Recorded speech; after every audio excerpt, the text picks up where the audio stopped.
প্রতিষ্ঠান কাজী নোমান আরা ডিগ্রি কলেজে কিছু শিক্ষার্থীদের মিথ্যা তথ্য দিয়ে একটি রাজনৈতিক কর্মসূচি নিয়ে যাওয়া হয়। সেখানে উপস্থিত থেকে উপদেষ্টা জনাব আসিফ মাহমুদ সজীব ভুঁইয়াকে পদত্যাগের দাবি জানানো হয়, তা যা অন্তত দুঃখজনক। যার বিপক্ষে আমরা কথা বলাতে আমাদেরকে রাজনৈতিকভাবে হুমকি দেওয়া হয়, আমাদের বাড়িতে মানুষ পাঠানো হয়। আমি রাত্রে 3টার দিকে পালিয়ে গিয়েছি, আমার যার জন্য আমার ভাইকে আজকে আটকে রাখছে বাড়িতে, ওখানে থাকতো সবাই। কিন্তু আমাদেরকে একটা সত্যি কথা বলাতে এত পরিমাণে যে রাজনৈতিক ভাবে চাপ আসবে আমরা তা বুঝতে পারি নাই।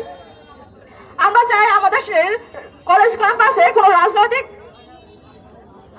রাজনৈতিক দল যেন না থাকে। এটা বলাতে আমাদেরকে যেভাবে মানসিক ও পারিবারিক ভাবে নির্যাতন করা হয়েছে তার বিরুদ্ধে আমরা আবার আন্দোলনে নামতে চাই, যাতে করে কোনো শিক্ষককে জোর করে তাদের শিক্ষার্থীদেরকে আন্দোলনে নিয়ে না আসতে পারে। তাহলে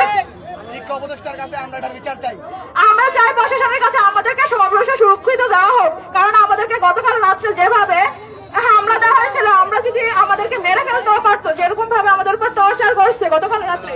আমার ভাইকে এখন পর্যন্ত রুমের ভিতরে আটকে রাখছে, যে আজকে এখানে আসার কথা ছিল।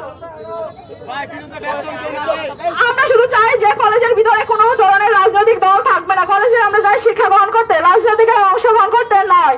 এটা বলতে আমাদের উপর যেভাবে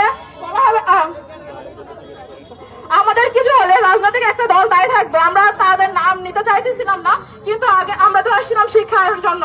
কিন্তু ওনারা যেভাবে আমাদের উপরে অত্যাচার করতেছেন, যার জন্য আমরা পালিয়ে এখানে আসছি।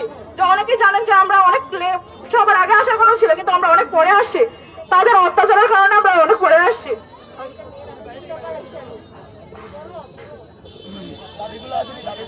হ্যাঁ,